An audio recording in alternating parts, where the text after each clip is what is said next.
Mheshimiwa Rais ameomba ruhusa na parade commander. Mheshimiwa Rais amekubali kwenda kukagua gwaride akiwa andamana naye Commissioner General of Prisons Bwana John Warioba na vile vile kamanda wa chuo hiki cha magereza Bwana Angas Masoro. Mbele kabisa kuongoza msafara wake Mheshimiwa Rais ni parade orderlies Sergeant Collins Munga na vile vile Sergeant Joyce Satin. Karibu Mheshimiwa Rais.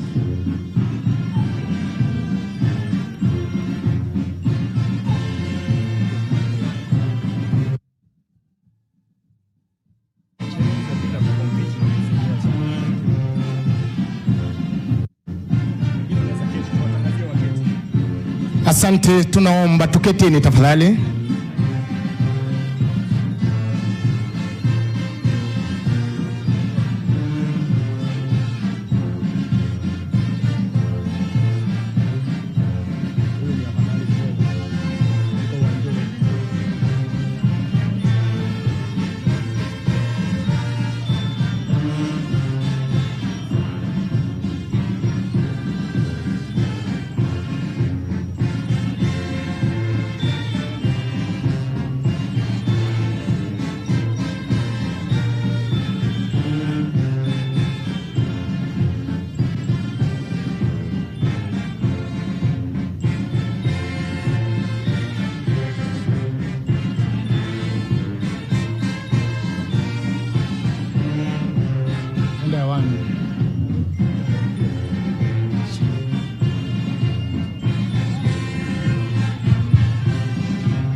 Your Excellency, we wish to once again warmly welcome you back to Kenya Prison Service here at the Prison Staff Training College. And in a very special way, Your Excellency, we thank you for you've chosen to be with us today out of your very busy schedule. Welcome to Kenya Prison Service, Your Excellency.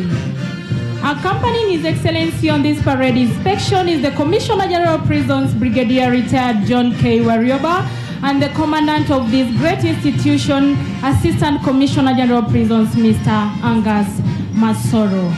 Karibu sana, Your Excellency.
Basi parade commander amemwomba ruhusa Mheshimiwa Rais kuwaleta waliofanya bora zaidi katika vitengo mbalimbali na hapo baadaye kulitembeza gwaride katika mwendo wa polepole na vile vile mwendo wa kasi.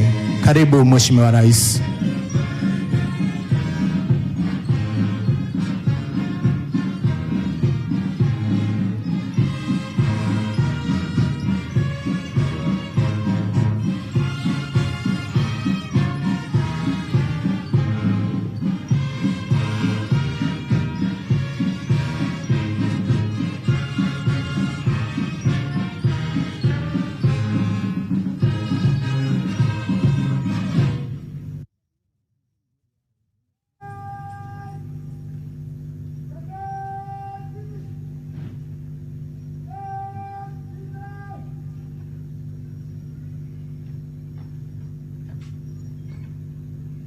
Asante, na tuketini tafadhali.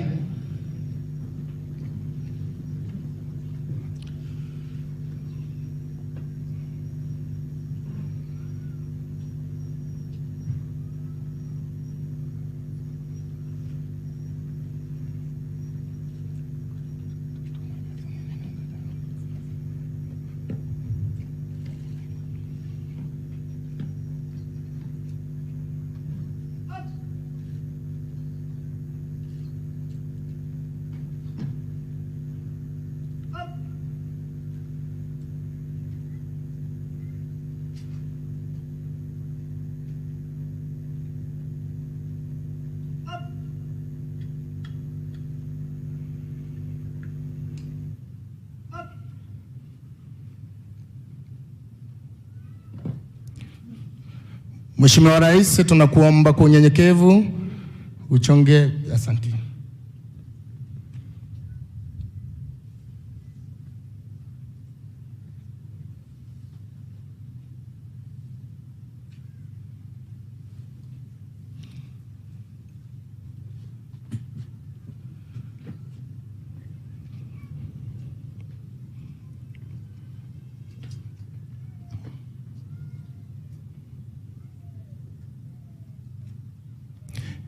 Your Excellency, before you are officer cadets who excelled in various disciplines, winners awards. Your Excellency, best all-round and recipient of the Sword of Honor, Officer Cadet Service Number 58312, Shadrach Kibet.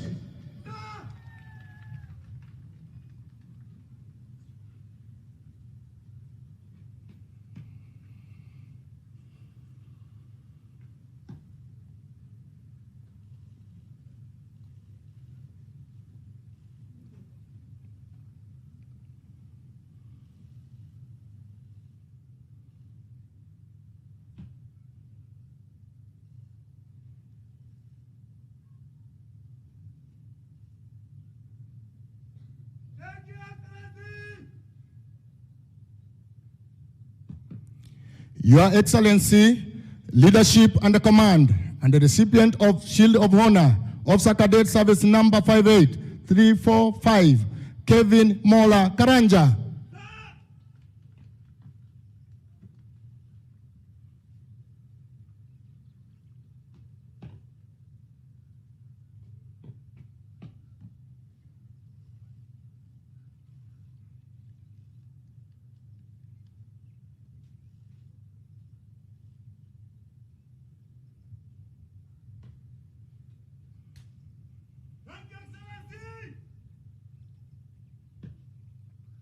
Your Excellency, musketry and the recipient of Shooting Competition Award, Officer Cadet Service Number 58273, Evelyn Chepkoril Koech.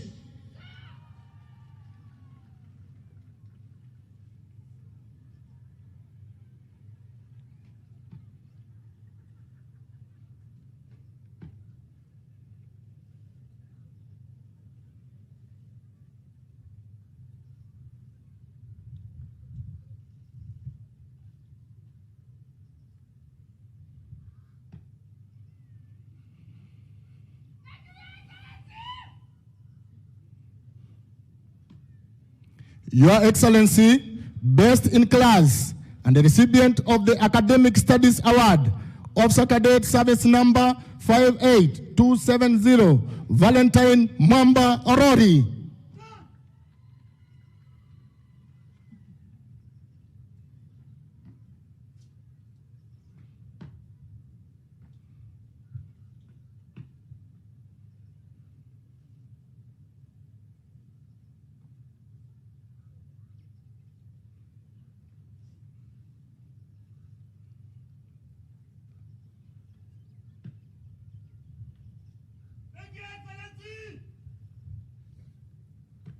Your Excellency, industrious in survival tactics and the recipient of Outward Bound Award, Officer Cadet Service Number 58347, Alice Ndungwa.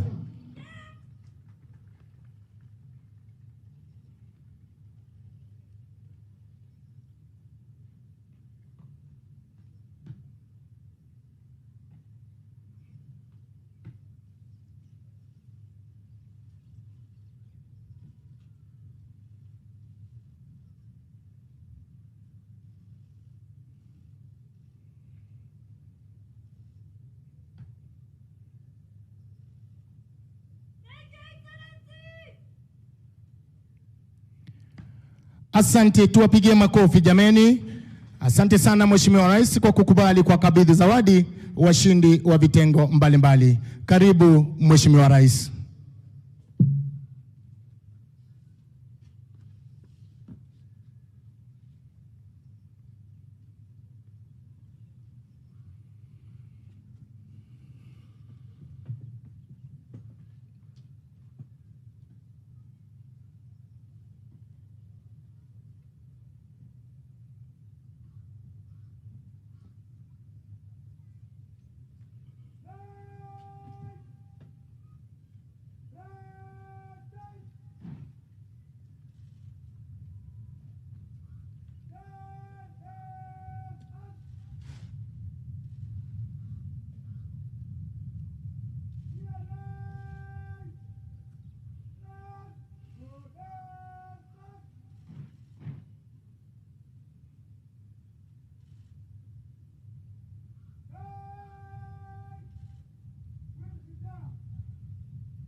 Dia ngaruya.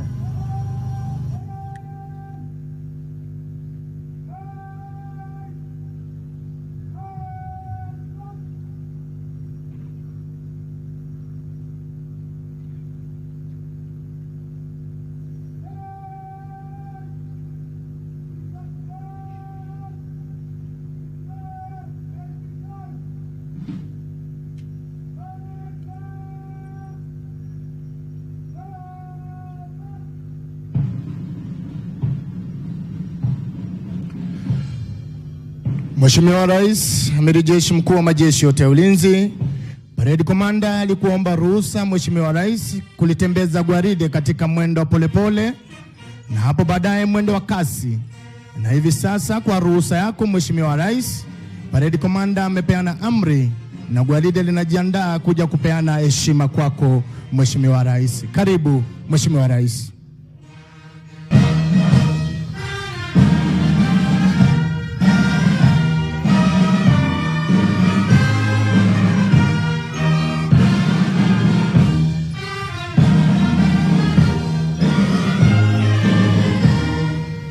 Mheshimiwa Rais kuongoza gwaride ni bendi ya magereza ikiwa inaongozwa mbele na Drum Major Senior Sergeant Catherine Vizo.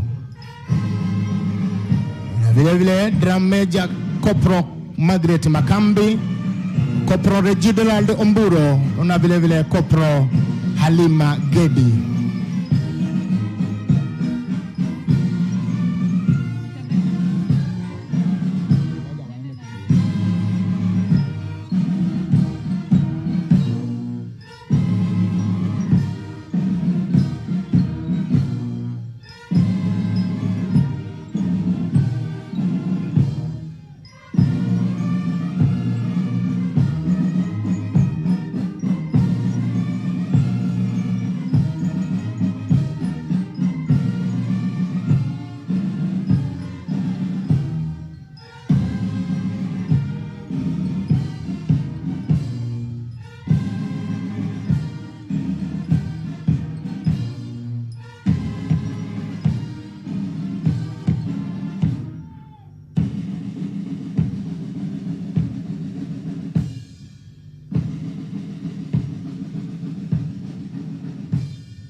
Your Excellency, a world-class parade display found in Kenya Prison Service here at the Prison Staff Training College. A display that has only been prepared for you, Your Excellency. Enjoy the display, Your Excellency.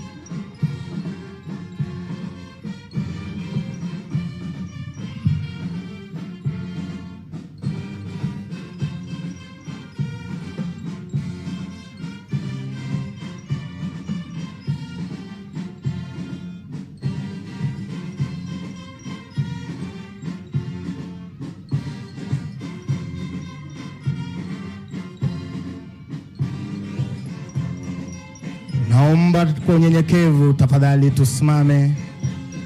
Your Excellency, leading the entire parade is the Parade Commander, Officer Cadet Shadrach Kibet, assisted by Parade Adjutant Officer Cadet Kevin Mola Karanja. Your Excellency, before you right now is Platoon Number 1 under the command of Officer Cadet Adams Micheki. He's supported by Platoon Assistant Officer Cadet Simon Kinyaga, Your Excellency.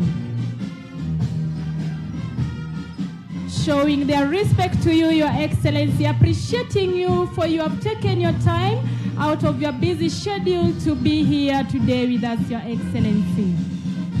And before you right now, Your Excellency, is Platoon Number 2 under the command of Officer Cadet Stella Amajong.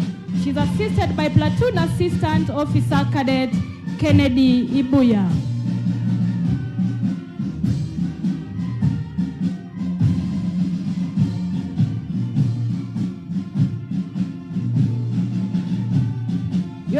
Excellency, appreciating you for gracing this great occasion is platoon number 3 before you, under the command of Officer Cadet Kevin Mwita. He's assisted by Platoon Assistant Officer Cadet Jacqueline Ntosho.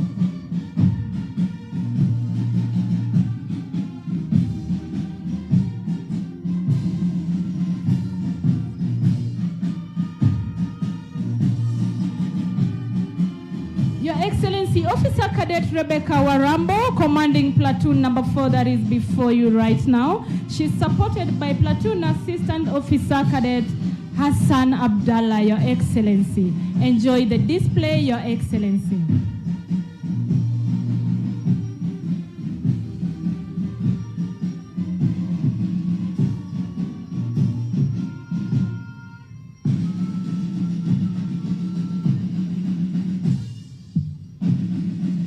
Stepping out in a well-synchronized manner, Your Excellency, an indicator that these trainees got what they were trained for the past 13 months here at the training college, is platoon number 5 right now before you, under the command of Officer Cadet John Gachoki, Your Excellency.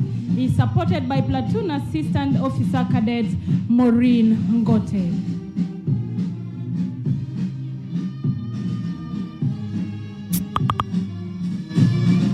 Your Excellency, before you right now is platoon number 6 under the command of Officer Cadet Anna Munyasia.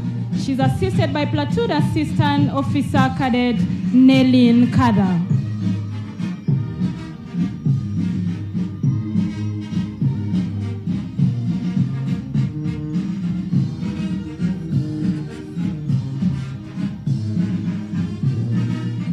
Appreciating you, Your Excellency, for you've taken your time to be here today with us. Is platoon number 7 before you right now is under the command of Officer Cadet Saddam Hamed, Your Excellency.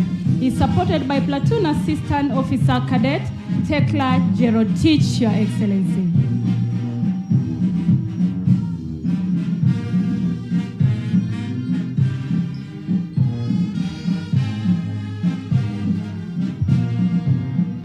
Excellency, the last platoon in showing their respect to you is platoon number 8 under the command of Officer Cadet Masi Bahati Buyanzi. She's supported by Platoon Assistant Officer Cadet Benjamin Basil Olemainda Tano.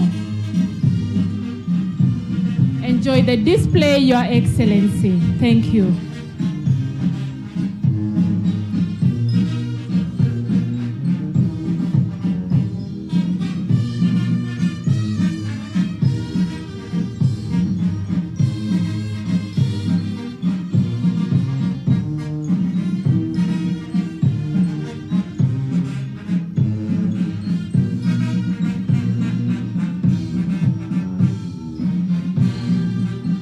Asante, naomba tuketini tafadhali.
Mheshimiwa Rais, Parade Commander Shadrack Kibet akitembea kwa mwendo maridadi tayari kabisa kwenda kuchukua nafasi yake rasmi kuendelea na kupeana amri zitakazofuatia.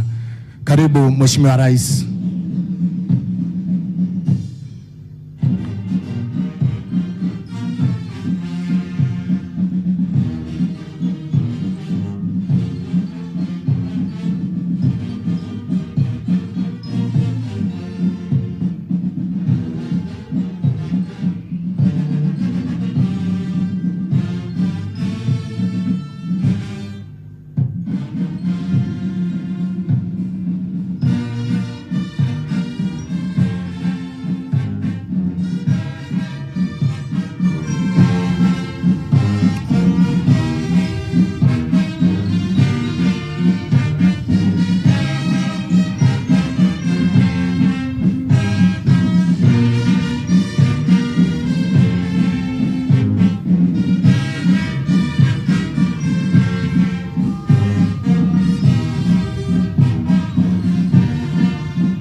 Mheshimiwa Rais, Parade Commander alikuomba ruhusa kulitembeza gwaride katika mwendo polepole na hapo baadaye mwendo wa kasi. Na hivi sasa amepeana amri gwaride linatembea katika mwendo wa kasi kujiandaa kuja kupita mbele yako Mheshimiwa Rais na kupeana heshima zao wakiwa katika mwendo wa kasi. Karibu Mheshimiwa Rais.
Naomba kwa unyenyekevu tusimame tafadhali.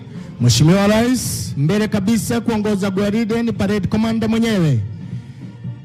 Parade Commander ni Shadrack Kibet. Kikundi cha kwanza Mheshimiwa Rais kinaongozwa naye Officer Cadet Adenis Micheka. Nyuma ya kikundi Mheshimiwa Rais ni Officer Cadet Simon Kinyaga.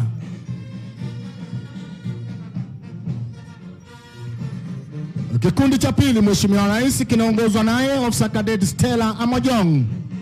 Nyuma ya kikundi cha pili Mheshimiwa Rais ni Officer Cadet Kennedy Ibuya.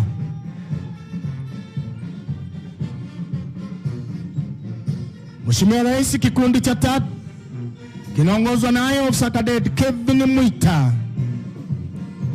Nyuma ya kikundi cha tatu Mheshimiwa Rais ni ofisa cadet Jacqueline Ntosho.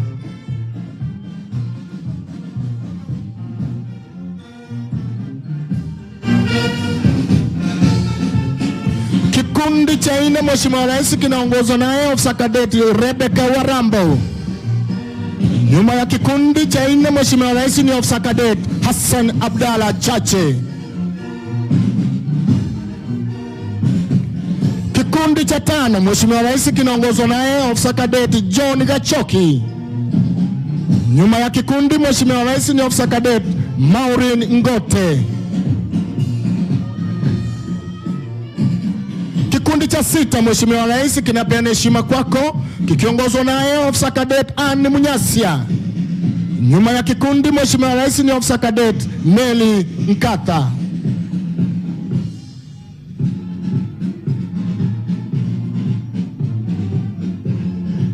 Kikundi cha saba Mheshimiwa Rais kinaongozwa naye ofisa cadet Saddam Ahmed. Nyuma ya kikundi cha saba Mheshimiwa Rais ni ofisa cadet Tekla Cherotich. Mheshimiwa Rais, mwendo wa kasi, kikundi cha nane kinaongozwa naye ofisa cadet Masi Bahati Buyanzi.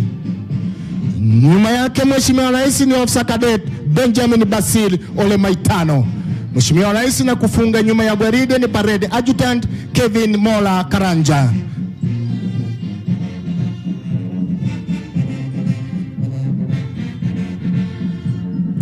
Asante, naomba tuketini tafadhali.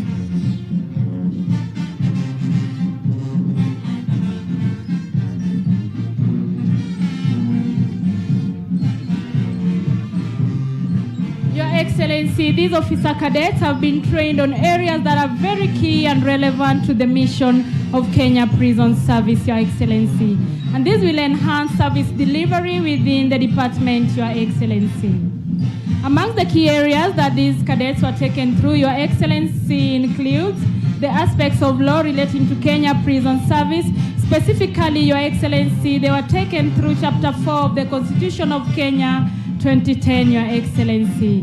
This one will help them to not violate the rights of our clients even as they deliver their services to them, Your Excellency. They were also taken through Prisons Act. They were taken through Boston Act, Your Excellency. These officer cadets were also taken through safety and security in prisons. They were also taken through terrorism and countering violent extremism. Your Excellency, these officers were also taken through treatment of offenders, both for the youthful and adult offenders, amongst other key areas, Your Excellency. Enjoy the display, Your Excellency. Thank you.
Oath of allegiance. I do hereby swear by Almighty God that I will be faithful and bear true allegiance to the President and the Republic of Kenya during my service in the Kenya Prison Service, that I will at all times do my utmost to preserve the peace and to prevent offenses against the peace, that I will subject myself to all acts, orders and regulations, now and in the future, in force relating to my service in the Kenya Prison Service, and that I will discharge all my duties of a prison officer according to law, without fear, affection, or ill will. So help me God.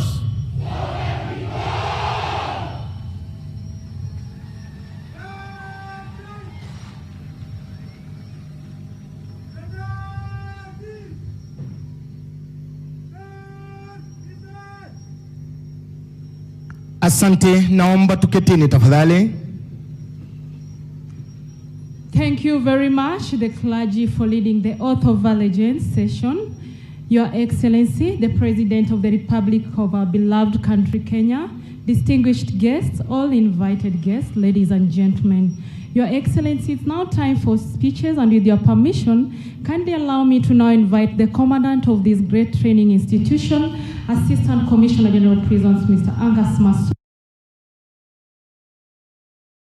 إلا من قد آمن فلا تبتئس بما كانوا يفعلون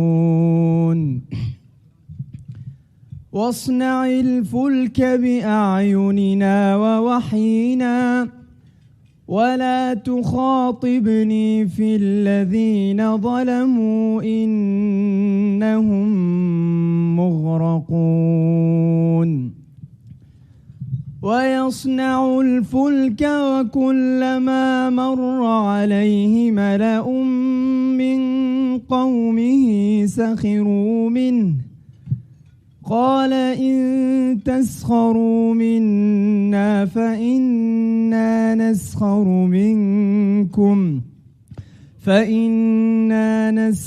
منكم فسوف تعلمون ويصنع الفلك وكلما مر عليه ملأ من قومه سخروا منه قال إن تسخروا منا فإنا نسخر منكم كما تسخرون فسوف تعلمون من يأتيه عذاب يخزيه ويحل عليه عذاب مقيم حتى إذا جاء أمرنا وفارت النور قل نحمل فيها من كل زوجين اثنين وأهلك إلا من سبق عليه القول ومن آمن وما آمن معه إلا قليل وقال اركبوا فيها بسم الله مجريها ومرساها إن ربي لغفور رحيم وهي تجري بهم في موج كالجبال ونادى نوح ابنه وكان في معزل يا بني اركب معنا ولا تكن مع الكافرين قال سآوي إلى جبل يعصمني من الماء قال لا عاصم اليوم من أمر الله إلا من رحم وحال بينهما الموج فكان من المغرقين وقيل يا أرض ابلعي ماءك ويا سماء أقلعي وغيض الماء وقضي الأمر واستوت على الجود وقيل بعدا للقوم الظالمين. صدق الله.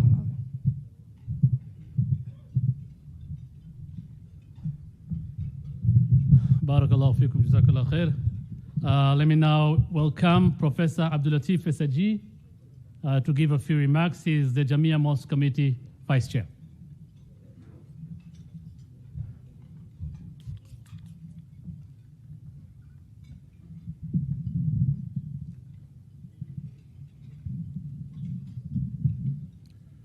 Bismillahir Rahmanir Rahim. Alhamdulillahi Rabbil Alameen wassalatu wassalam ala ashrafil anbiya'i wal mursalin Sayyidina Muhammadin wa ala alihi wa sahabat ajmain amma ba'd. Assalamu alaikum wa rahmatullahi wa barakatuh and good evening. Your Excellency, you'll allow me to face you as I address you. First and foremost, on behalf of the Muslim in this country, I would like to thank you sincerely and deeply for hosting this iftar. Today, you go down into history as the first president of this republic to have hosted Muslim iftar in the State House in your first year of presidency.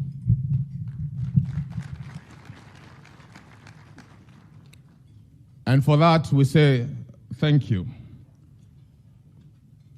Secondly, Your Excellency, I appreciate that you are a person who lives up to your promises.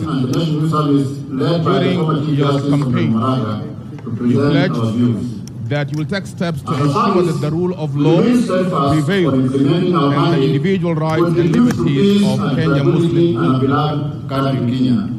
For more than a decade as president, hundreds we also pledge our commitment to our resolve in ensuring that the country has 10% forest cover.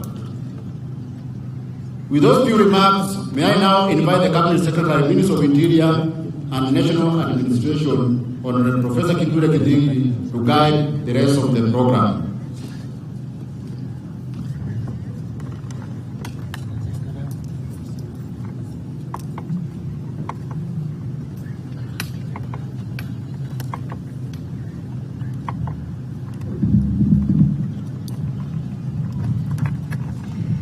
Your Excellency, Dr. William Ruto, President of the Republic of Kenya and Commander-in-Chief of the Kenya Defense Forces, Prime Cabinet Secretary, Your Excellency Musalia Mudavadi, all senior officers of government, both uniformed and ununiformed, present today. Your Excellency, sir, on behalf of the Ministry of Interior and National Administration, I take this opportunity to thank you for finding time to come and be with us on this auspicious occasion of the pass-out parade for 222 officer cadets of the Kenya Prison Service, out of which 84 are women, 138 are men. Your Excellency, sir, the future of our disciplined forces, including the National Police Service, the Kenya Police Service, the Kenya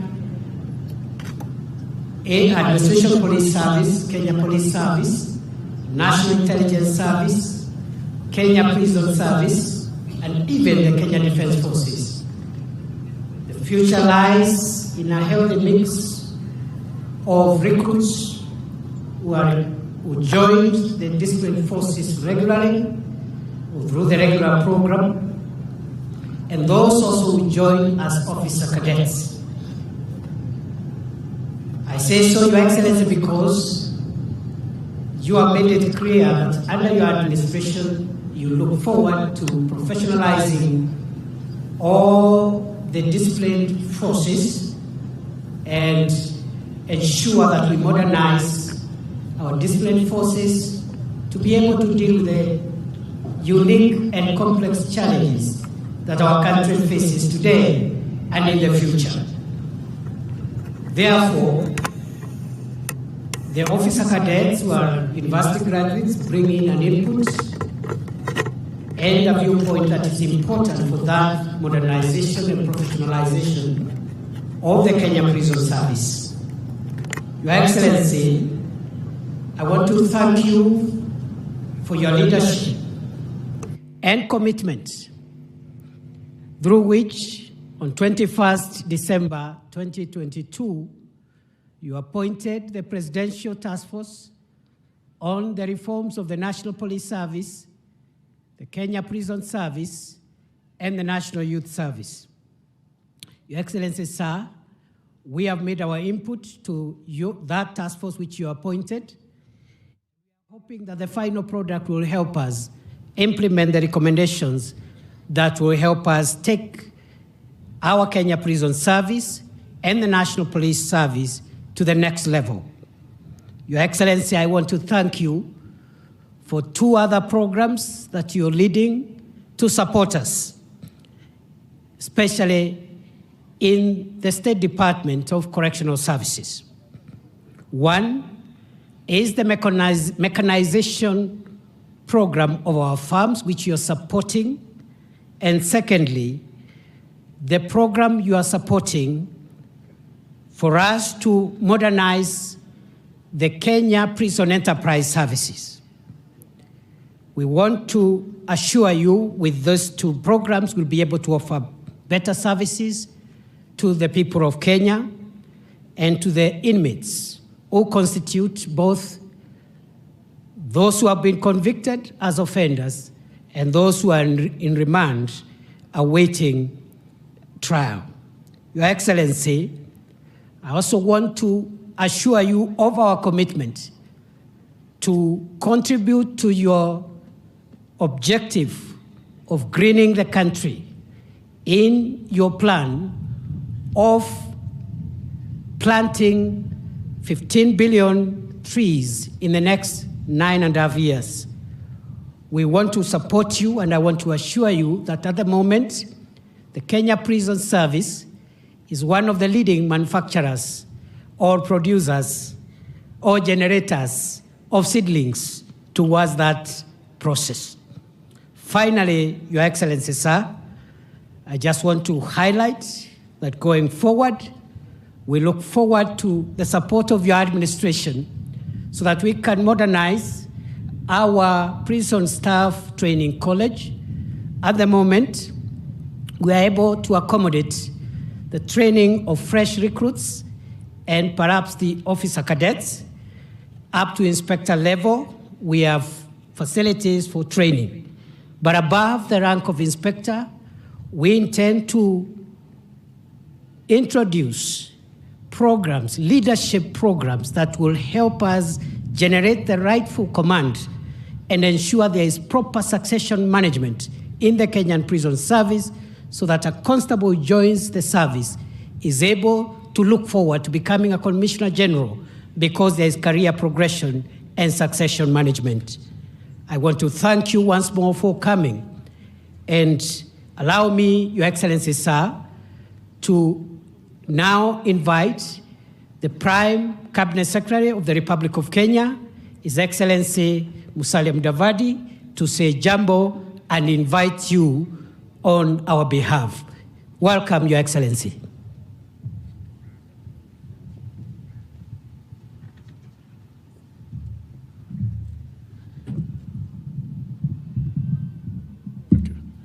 Your Excellency, the President of the Republic of Kenya and Commander-in-Chief of the Defense Forces, my colleague, Professor Kindiki, all leaders and service commanders that are here today, let me just take 2 minutes of your time before I invite His Excellency the President. First, let me also congratulate all the men and women who have today been honored after successfully completing their package of training. We say congratulations to you as cadets today. The second point I want to make is that, Your Excellency, it is always a sense or a moment of joy and pride to Kenyans and to our nation when we see disciplined men and women marching by and taking the oath, committing to serve this country and yourself as they have done today. Our disciplined forces, our men and women in uniform, have been a beacon of hope that this country is stable, shall remain stable, and is a country that shall observe the rule of law. This has also gone beyond our borders because a lot of these men and women are always called upon to serve beyond our borders in peacekeeping efforts, in training of other nations' people, and that is a clear recognition that Kenya has made tremendous strides in ensuring that we cultivate the right kind of public service, a public service that is fit for purpose, that is able to ensure that there is stability, and that is what a robust economy requires. So, Your Excellency, this is a momentous day and a momentous effort by the young men and women who are here today, and also by the trainers of these good people. Your Excellency, it is now my singular pleasure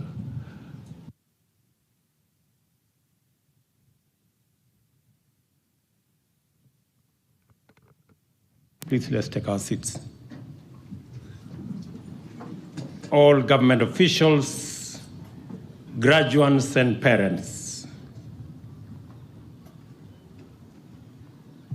I am delighted to preside over this passing out parade and to join the Prison Service Training College community in witnessing the well-deserved graduation of 222 cadet officers who have successfully completed 13 months of rigorous professional training. It is particularly encouraging to see 84 of the cadet officers on parade are female and that 27 are serving officers. Clearly, the service continues to open up opportunities for education and training without discrimination, and I urge the leadership of the institution to encourage enrollment by young women in greater numbers. For those who are graduating today, congratulations. Correctional services are a vital function of our penal and national security framework. They are tasked with the custody and rehabilitation of offenders in a manner that guarantees that both the public as well as the inmates enjoy their rights, dignity, explore opportunities and aspirations lawfully, safely, and peacefully. It is my hope that the service has now embraced correctional practices and aligned its policies, procedures, and standards with the Constitution and our development agenda. The shift in the correctional service paradigm from punishment and retribution to rehabilitation and correction has opened up novel possibilities with important implications for our development program. In particular, the rehabilitation and correction framework focuses on reform, redirection, as well as the empowerment of prisoners for effective social participation.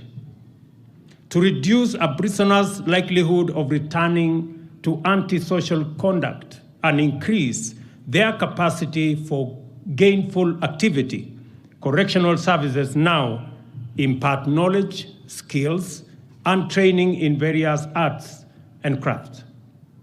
I have considered the various fields in which the service trains prisoners and noted with great satisfaction that they align with the government's commitment under the bottom-up economic transformation agenda. Under agriculture and food security agenda, we intend to feed the nation and drastically enhance our agro-industrial output.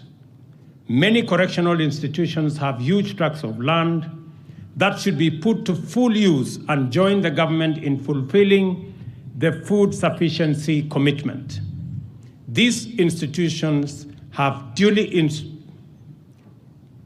been instructed to ensure productivity and increase in incomes, more specifically for the prison department. We are going to provide, as I committed, 67 new tractors and other implements and equipment that will enable the prison department in the lands that they have to put under production 8,000 acres to produce maize, to produce rice, vegetables, and other produce that will support the government program on food sufficiency. Under our affordable housing program, we have set out to create millions of jobs throughout the building industry, construction of projects, extraction and preparation of building materials, as well as fabrication and installation of fixtures, fittings, and other accessories, among other activities. Under our micro and small enterprise, we intend to encourage the prison's enterprise by providing additional modern equipment to improve the quality of products that comes out of our prison enterprise industry so that we can better serve both the inmates with good quality training and equipping them with the necessary knowledge for them to participate meaningfully once they leave prison. We have embarked also on financial and capacity and other forms of empowerment for entrepreneurs to innovate, incubate, and curate business ideas into the next generation and to profitably engage in enterprise in various sectors and at different scales. The Hustler Fund will provide and make affordable funding available to support these enterprises, reduce barriers to accessing funding, and deepen financial inclusion. I am encouraged, therefore, to note that the prison service has placed emphasis in educating and training prisoners in various aspects of agriculture, including irrigation and mechanized farming. I am also happy to see the magnificent handicraft and other items produced by skilled prisoners under the auspices of the prison's enterprises. As we take concerted and robust measures to combat climate change through the restoration of national forest cover, I take this opportunity to commend the State Department for Correctional Services, which has planted 443,000 trees so far in prison institutions across the country. This impressive number excludes the 2,000 trees planted under the Community Service Order Afforestation Program, 5,000 trees planted at the Kianjukini Forest in Kirinyaga County, and the Marmanet Forest Initiative, which aims to plant an additional 100,000 trees. Just to let the prison service to know that it is the commitment of government, and I expect that the prison service will start with the land they have by putting at least 20% of the land they have under tree cover, including fruit trees. I also expect the prison service to participate robustly in the production of seedlings for our program on planting 15 billion trees in the next 10 years. I also applaud the State Department for producing varieties of seeds for different ecological areas. The Cabinet Secretary is responsible for Environment and Interior must effectively coordinate to ensure efficient uptake of seedlings, including initial production, so that no one and no trees overgrow in nurseries. To solve the problem of overcrowding in our prisons, free up land in urban centers for critical public services, and provide more space to accommodate prison population and training facilities. The Cabinet Secretaries responsible for Interior and Public Works have been instructed to urgently develop a prisons master plan, which will be used to identify and develop new and modern prison sites. This will provide ample opportunity to impart necessary skills, training, and education through correctional services in the spirit of rehabilitation and reform. At the same time, I note that more than 10,000 prisoners are serving sentences of 3 years and below. Further, 41% of the prison population is awaiting trial for bailable offenses. All these people need not be incarcerated. It is important for stakeholders in the justice ecosystem to seriously implement alternative dispute resolution and to consider alternatives to imprisonment for relatively minor sentences. I urge the judiciary to provide leadership in this matter and the Attorney General to initiate necessary engagements in this respect. To graduates assembled on the pass-out parade, your assignment is clearly spelled out for you. You will have the responsibility of performing your duties lawfully in a manner that promotes the objectives of our correctional system and complements our economic transformation agenda through occupational training. Most critically, you will be responsible for rehabilitating offenders into responsible and productive citizens who will not only successfully reintegrate into society upon return, but also contribute significantly to wealth creation and shared prosperity. On this, you have the support of the government of Kenya. You have my commitment at a personal level to support the entire prisons fraternity in delivering on the mandate assigned to you by the Constitution of Kenya. let me also commit that the infrastructure being developed, as I made a commitment, that you have a facility here that is being developed, the housing program here in Ruiru and the one in Shimolatewa. I want those facilities to be completed before the end of this year, and the minister should come and open them for use by those who are waiting for those facilities. We will be discussing shortly the big program on housing with a ministry responsible so that we can deliver on our commitment on improving housing for all our prison servicemen, officers, and commanders.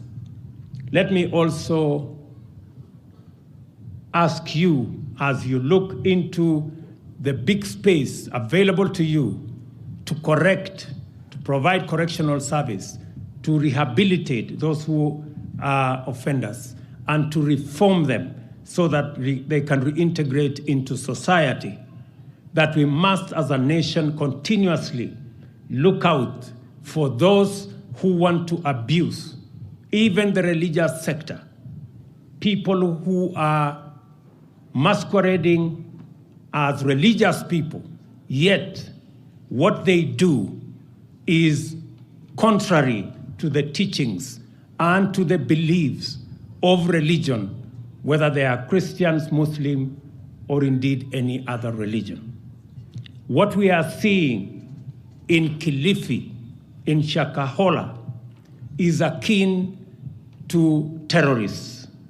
There is no difference between Mr. Mackenzie, who pretends and postures as a pastor, when in fact he is a terrible criminal. Terrorists use religion to advance their heinous acts. People like Mr. Mackenzie are using religion to do exactly the same thing.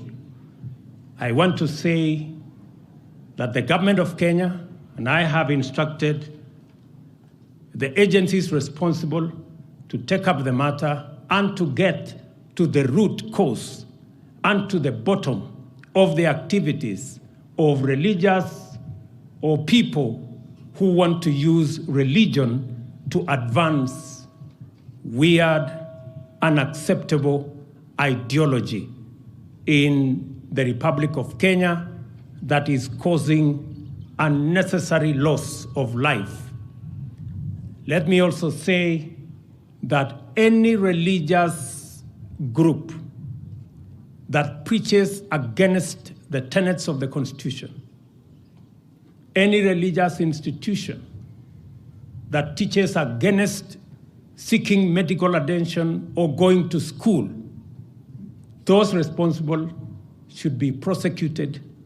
Those institutions and those religious institutions should be closed down because they are working against the collective interest of the people of Kenya. Let me say, for the avoidance of doubt, that people like Mackenzie and all other terrorists and criminals do not belong to any religion. They belong to jail, and that is where they should be. I wish you, the graduates who are standing before you, before me, and before us, the best as you discharge your responsibility of looking after the criminal justice system at the prisons level. And I am confident that the training that you have received,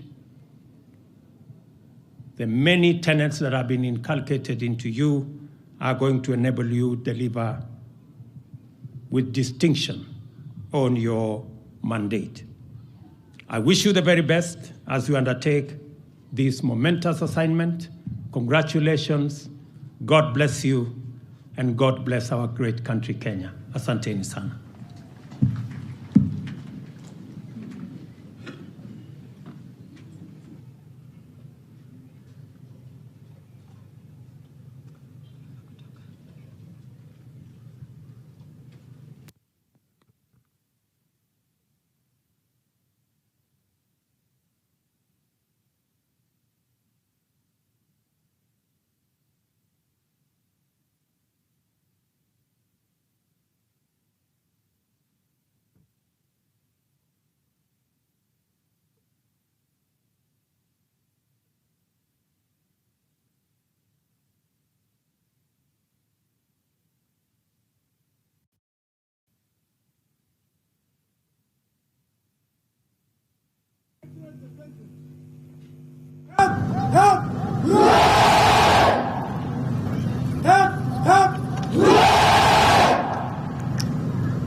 request a permission to march off the parade, sir.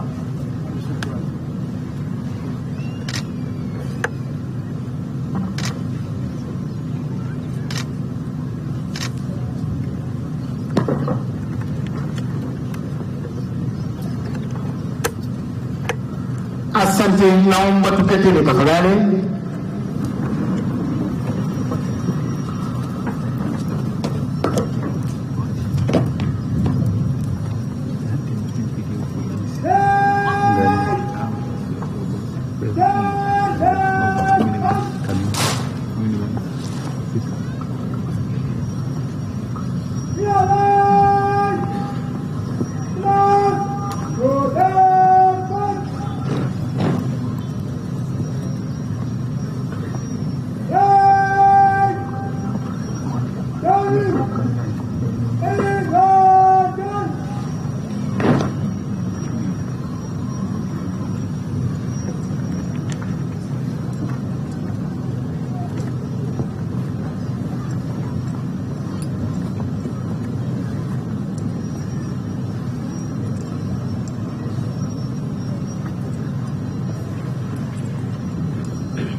Mheshimiwa Rais,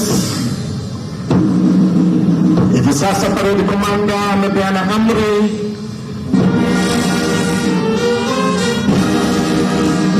gwaride linatembea kuja kupiga kwaheri Mheshimiwa Rais.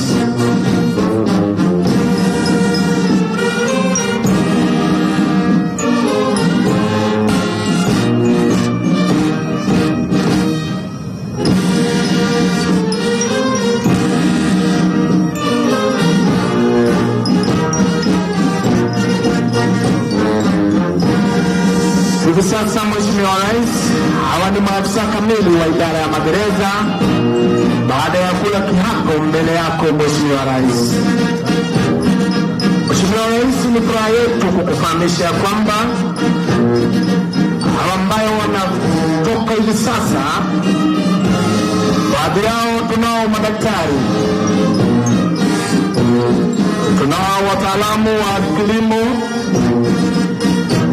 walimu Mheshimiwa Rais wako ndani yao, graduate teachers, mawakili, wanasayansi wa akili, wataalamu wa masuala ya kijamii. Mheshimiwa Rais, miongoni mwao kunao wataalamu wa masuala ya jinsia, wataalamu wa madawa, pharmacists, wataalamu wa teknolojia Mheshimiwa Rais, information technology, waaguzi, wahandisi, wana mazingira. Kwa mengi zaidi namkaribisha mwenzangu Naomi. Karibu mwenzangu. Thank you so much, Your Excellency. Presenting to you new officer cadets that have taken the oath now before you here today, Your Excellency. They have sworn to serve this nation without fear or favor, Your Excellency. Congratulations, officers. Welcome to Kenya Prison Service. Let us beef up the security of our motherland, Kenya, through the mission, through the vision, and through the motto of Kenya Prison Service. Welcome aboard, officers. Let us rehabilitate offenders together so that they become better citizens. Your Excellency, this officer cadet has been groomed. They have been empowered with the right skills and knowledge, Your Excellency, and they now leave this ground, the training college, with the right tools and weapons to serve the nation in the Department for Correctional Services, Your Excellency. Among key areas, Your Excellency, that these officers were taken through that is going to enhance service delivery in Kenya Prison Service, Your Excellency. Some of them include, they are taken through weaponry, Your Excellency.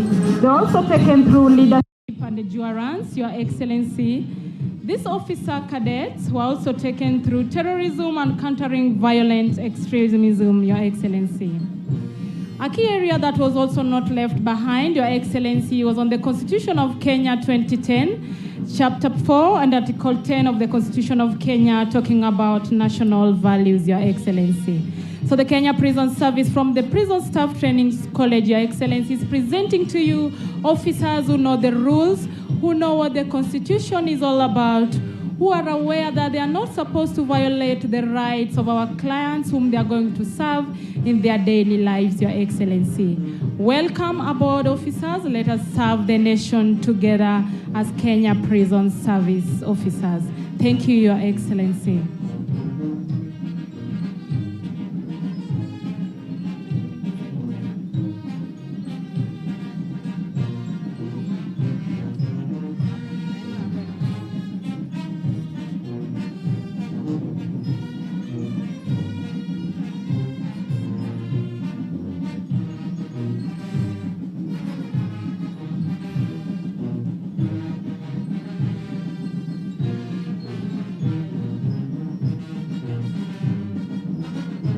Your Excellency, we are also happy to announce to you that amongst these officer cadets, we have lawyers. We also have agriculturists who are going to enhance and take up the campaign on national restoration of tree, through which you are very passionate about, Your Excellency. They are also going to enhance the production of food within Kenya Prison Service. They are going to bring about technical ideas that are going to impact the lives of prisoners while they are reintegrated back to the society, Your Excellency. Thank you, Your Excellency. Asante, naomba tuketini tafadhali.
Ambazo zitafuatana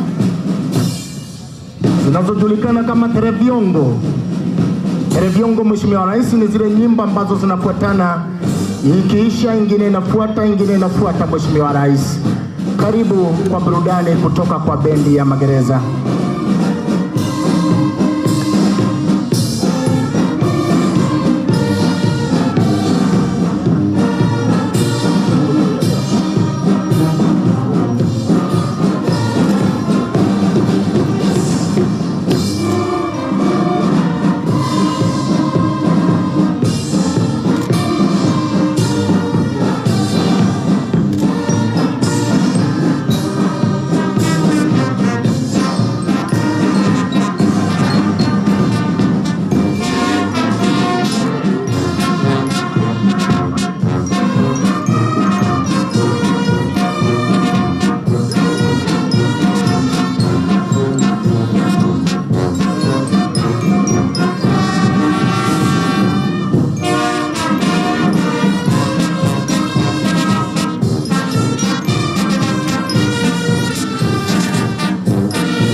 kwanza, Mheshimiwa Rais, ni wewe Mungu wangu.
Rais hivi sasa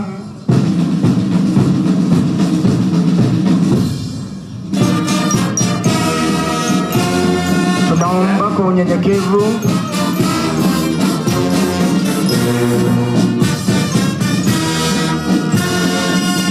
Asante Mheshimiwa Rais. Bendi ya magereza inapopiga kwa heri, bendi ambayo tunaienzi, bendi ambayo iko na uwezo wa kucheza nyimbo mbalimbali.